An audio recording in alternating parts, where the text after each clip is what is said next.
As I said, we are focusing on what makes a great summer camp experience and how we can learn from research on summer camps and the impacts they have to incorporate them in other types of summer programming. We already had your voice in the polls, so I'm going to move us right on to the agenda so you kind of know what to expect from the webinar today. We have a great webinar planned for you. We're going to start with some research on the topic of summer camps. And then our guest, Lindsay Shear, the Nebraska 4-H Camp Operations Coordinator, will join us to share some of her experience working in summer camps of all different types. And after learning from Lindsay's experience, we're going to focus on how you can apply these insights into your own programs, whether they're a camp type of program or other types of summer programming, and how you can prepare your staff to implement new ways of facilitating activities to learn from the impact of summer camps.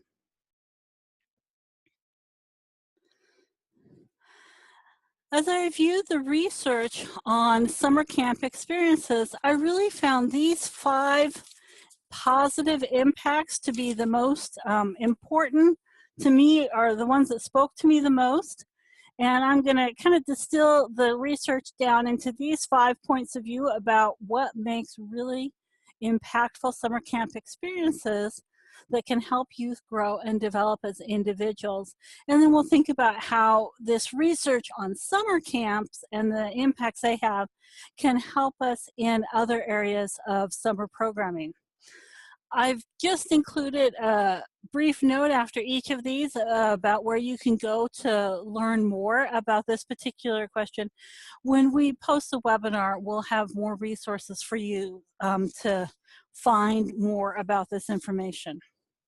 So the first thing, what I think is most important about summer camp experiences is they support youth in building new relationships.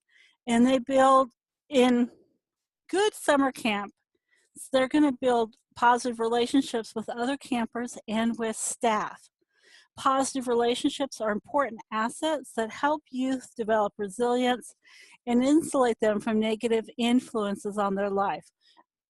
One of the things we'll talk about is what we can do to really foster building those relationships that are going to lead to resilience. Second, camp experiences help youth understand themselves better and develop a sense of confidence. Often, young people can come to camp without expectations based on their prior behavior at home or school. This gives them the opportunity to reinvent themselves. My son has been an avid attendant or participant in summer camps. He attended the same summer camp for 8 years. And at home and at school, he's pretty shy, but he thrived with the opportunity to reinvent himself at camp. Everyone commented on how funny he was and how fun he was to be around at camp. And the relationships that he built with his fellow campers still continue today, even though he's too old to attend camp anymore himself. One year when he went to summer camp, he even used a different name for himself for his week at camp. And I wasn't sure who the kids were talking about when they commented about Ryan and how fun he was. And then I learned that that was the name my son had used for that week. Camps give young people the opportunity to renew who they are and how they see themselves. Maybe not quite the same way that my son did to reinvent himself, but I think it's an important opportunity that the camp experience provides. Third, camps help young people develop a sense of control and self-efficacy as they face challenges and new experiences. The best camping experiences offer opportunities for manageable amounts of risk and responsibility that help young people thrive and grow. Fourth, and this is important too, summer camp is fun. And that's an important part of what everybody who plans a summer camp tries to create opportunities for fun. They do this with a variety of positive experiences. Being outdoors, Playing, reflecting, creating, all of these things are fun for young people. Camps provide a balance between routine and unstructured time, and they provide a healthy amount of food and activity that contribute to that positive, fun experience. And perhaps the most important, camps have their own ways of creating a sense of belonging. Camp traditions, silly songs, games, eating meals together, these all help young people feel like they belong. Opportunities to share stories and jokes, spending their days and nights together all help young people develop this sense of belonging to the camp. Research shows that this particular impact is even more beneficial for campers who, like my son, return to the same camp year after year.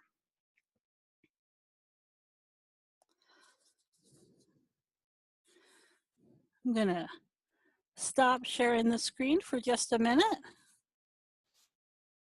Well, I am not able to figure out the video situation. We were hoping to be able to see Lindsay, but instead, I guess we will look at a picture of her and have her share with us some of her experiences. I apologize for that, Lindsay. No problem. So Sandra is exactly right in much of the research that she shared about 4-H or camps in general. Camps are a great place for youth to experience life. My background is working with the Nebraska 4-H camps at both of our locations. We have 2 residential sites, and one of the most rewarding parts of working at camp is seeing the timid kid come to check in on Sunday afternoon with mom and dad, and they're teary and weepy eyed and they don't want to stay at camp. And then by the time they go home later in the week, they don't want to leave camp. They've made new friends, they've tried new things, they've eaten new foods, they've slept in a different bed. Just really cool experiences happen at camp. And unless you've experienced it, sometimes it's hard for other people to understand. My family always says we kind of have a camp cult, and why do you guys sing the songs, and why, like there's really important traditions that we do at camp because it does build a community within those attendees. So that's a little bit about camp. Is there anything else you want me to share, Sandra? Lindsay, I'd like to have you talk about how you prepare your staff to create positive camp experiences. Yeah, so we hire college age students basically that are interested in working with kids, first of all. So they have a passion of working with kids, and many of them are going into an education field or like a recreational field of where they're going to work in kids either formally or informally in the education realm. So we start by imparting some youth development wisdom in them, what kids need, what the stage they are in, what stage they are in their life, and what the needs are. And we build upon that, and we try to provide creative programming and exciting things. And at camp, we have the ability to do informal learning, but they're learning every day. So it may be talking about the grass that we just walked through, or we just see a new flower that we haven't seen before. We talk about that, or what it's like to climb up that telephone pole to the high ropes course for the first time. And we talk about those different learning experiences and how to keep kids excited about that and keep kids excited about learning. So that's one way we prepare them. And a lot of our staff, we have a good mixture of both staff that come from international sites and staff that are from within the United States. So referring back to how they felt the first time they stepped into our camp doors and reminding them of how they felt that day is often how we keep them charged up for what our campers are experiencing. Many of them come in the door for the very first time for one camp, and they have all of those same emotions that our staff had. So just helping them remember it. We do the silly songs. We're goofy. We are not afraid to get dirty and to get in there and have fun with kids. So those are some things that we do with our staff to keep them excited for a positive youth experience. Thanks, Lindsay. One of the things that I came across as I was researching for the webinar was this idea of developing resiliency by creating experiences with manageable risks and responsibilities. And I thought that was really an intriguing idea, and that idea of manageable risks. And I was wondering, I see the picture here of your ropes course. I'm sure that's one way, but are there other ways that you challenge children to grow and do more than they think they can while they're at camp without overwhelming them? Absolutely. So every activity that we do has some sort of risk in it, and we use the healthy risk taking piece. That's really important within kids, to teach them how to take those healthy and calculated risks so that they can make better choices later in their life. So we're there to help encourage them and talk about, especially with the ropes course, for example. We have, yes, it's a very risky activity, but we have put many, many things in place to make this a safer experience for you. We have quality harnesses, we have you in helmets, we go through training and we practice on the ground before you get up in the air. We inspect our course on an annual basis and a daily basis. Just some of those things. Or on the archery course, we have certain rules that have to be followed. We have maintain the equipment at the best of our ability, and we only use well-functioning equipment. And those are the types of things that we put in place to ensure that our kids have a good experience, but are able to take those healthy risks, and reassure them that it's okay to try something that you've never done before, and it's okay to fail too. I think that's really important for our youth in this day and age, is we provide so much protection to them that they don't learn to fail, and they have an opportunity to being a success at failure at camp. You're not going to hit the bullseye the first time you shoot that arrow. You may not catch your fish the first time you cast. You might snag your line when you cast. So things like that, we teach failure is okay. It's okay to not be perfect every time. And then some of that resiliency, everybody has to take ownership into their cabin space, into cleaning up after meals, and to just really taking part in that community. And everybody has a responsibility to uphold that community. So that's some of those pieces that camp's really great at doing for us. Do you think there are lessons that after school programs and summer programs that don't have the resources that you have at a camp, like the ones you run? Are there lessons that they can learn from what works at camp that can work in those sort of settings? I think so. I think instilling, one thing we've worked really, really hard on with our group, our campers each week, is instilling pride in your environment. So if you see a piece of trash, pick it up. If you, when you're sitting at table for, say, snack time, everybody collect the trash together, and then appoint one person in the group to dump it, or, take rotation, assign chores. Those things work really well. As far as the risk-taking piece, you can talk about how some of the things that you do at your after-school program may be risky. So we're building rockets today. There are some risks involved, but here are the things that we're going to do to make sure that we keep people safe. Here are the things that we're doing today. We're going to go on a nature walk or something like that. You talk about it and be explicit about it. Kids like to know it's okay to say, today we're going to do a nature walk, and these are the expectations, and here's what we're going to learn. And it's okay to do this if you're a little bit uncomfortable, because we have done this, this, and this. If you're still uncomfortable, let's give it a try, and then we'll go from there. So the ropes course is really where we see that resistance to try that risk.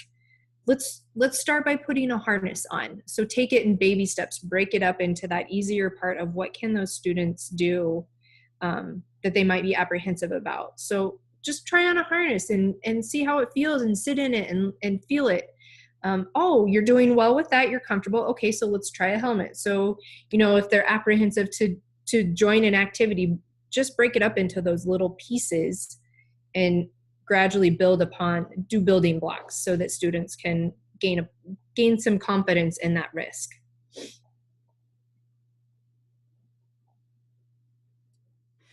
Thanks, Lindsay. Those were really great insights. I like that idea of talking about risks and responsibilities in all our activities, not just in things like the ropes course. But I Mm-hmm. do think that that is part of the unique experiences that young people can have at summer camps, and why summer camps are very valuable for our young people, and something that we do want to encourage. I don't have any more questions for you. I'll open it up to participants. If you have any questions for Lindsay, you can share them in the chat box. And Lindsay, did you have any closing thoughts for us about what the benefit of summer camp is for young people? I just think that if you know that youth are hesitant about trying a summer camp, it should be something that everybody should experience at least once in their life.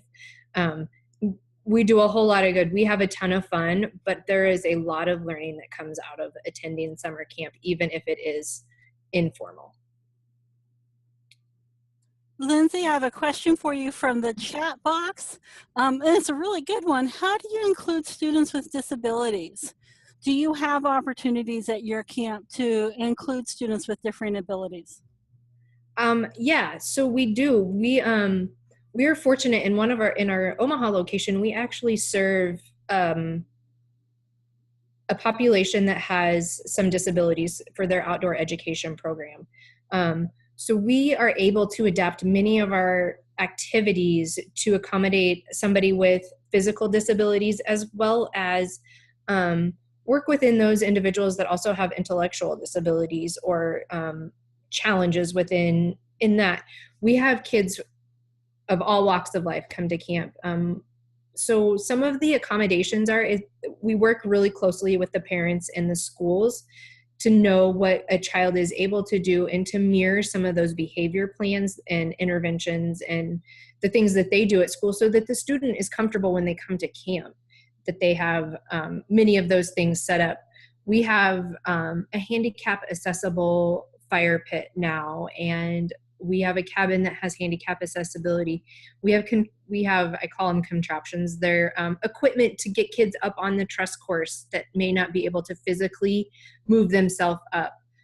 Students that might have some behavior disorders, or students that would have some challenges being out of their normal schedule, we teach our staff to be welcoming and accepting of everyone, and we work with them and find the best way. I don't like each student is unique in their own right, so it's hard to speak about how we accommodate to each person, but we do make accommodations and always discuss ahead of time, is this the best fit for a student, or can we refer you on to another program? Well, thank you so much for joining us, Lindsay. There's appreciation in the chat box too for what you had to share. It was definitely very valuable. We're so glad you were able to join us, and I realize you may have to leave. If I remember right, I think you said you have some staff training going on this afternoon. We do. But we really appreciate all the insights and expertise that you brought to our discussion today. Thank you so much for joining us. Thanks for having me, Sandra.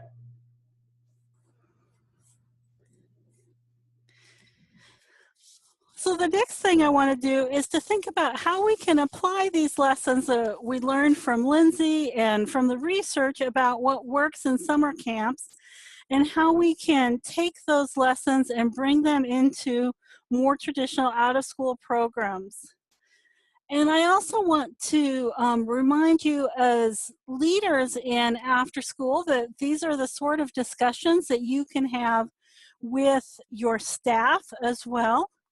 This set of questions I'm going to share with you would be great to use with staff as you're sharing with them some of the findings from the webinar today, and helping them think about how does it apply in our program. So the first question that you could start by asking is, what do we do to promote happiness or fun in our summer program? And what are things that we can do in summer programs to promote happiness or fun in what we're doing? How do you think your staff might respond to this question? What are some things they might think about in your program that are fun, that promote happiness and joy for the young people? The second question you can use with staff is, what do we do to build positive relationships? And Lindsay talked about some of the things that they do at camp, the importance of traditions, team building activities, which can be done in any program. They don't have to be in a camp setting. Some camps and after-school programs are very explicit about teaching social skills, modeling those, maybe even using some drama to help kids understand what positive relationships look like and how they can build those. So that's a great discussion to have with your staff and to have them think about, could we do more in what we're doing to build positive relationships? The third question you can use to, here's good feedback from in the chat box. The importance of personal interaction with children, using names, being attentive to individuals and listening to them is a very important way to build positive relationships. The third question you can share with your staff is, what do we do that prioritizes youth and their choices? How do we give them a feeling of control with what's happening in their summer program or in their camp? Being part of the activity, engaging with youth, not just standing on the sidelines observing, that's going to help them feel like they have more of a role, and it's going to really help build positive relationships. It's one of the ideas shared in the chat box. Any other ideas about how we can prioritize youth and giving them choices?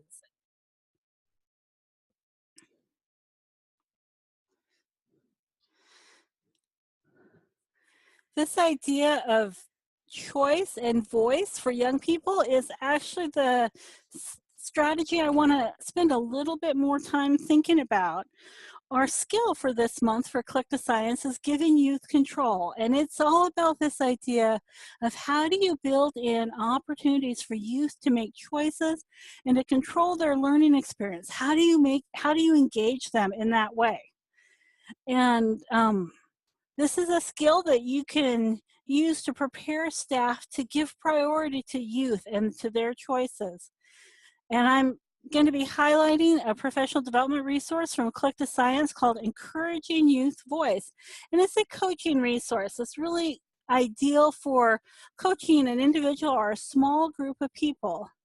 And the coaching experience starts by watching a video together and then discussing how staff in the video encourage self-determination, goal setting, and decision making by young people. So we're going to do that now. We're going to watch the video on youth voice and choice and look for these particular strategies: self-determination, goal setting, and decision making. What are the opportunities in the video for youth to exercise these aspects of choice? And if you have a piece of paper with you, you might want to jot down some notes as we're watching the video so that you can share those at the end. So let me pull up that video.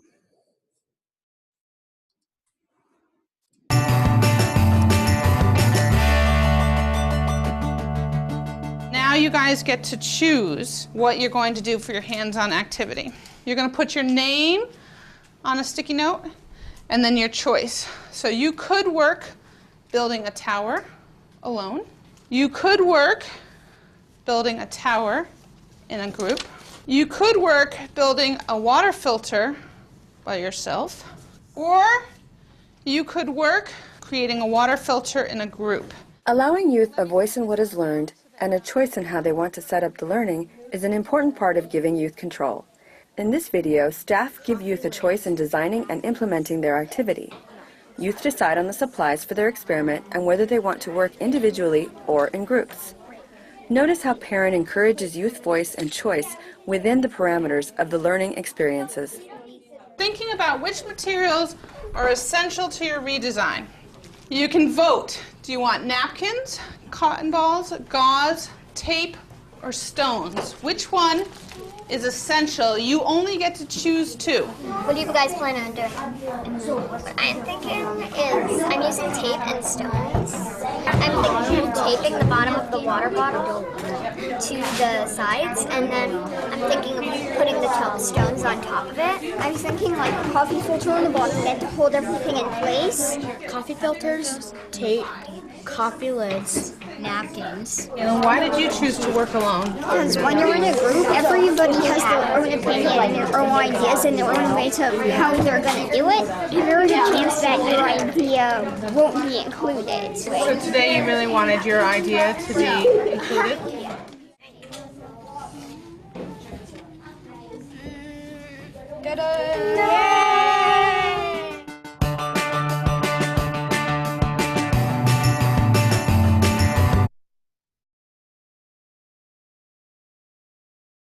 What did you see in the video?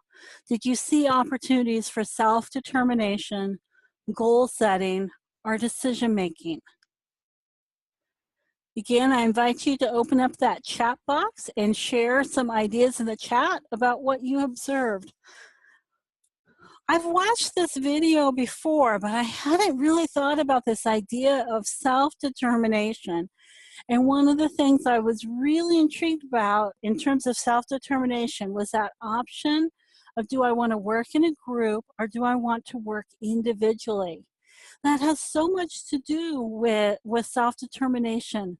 And I thought it was a really valuable option that parent could offer without really making too much of a change in the activity that she was planning.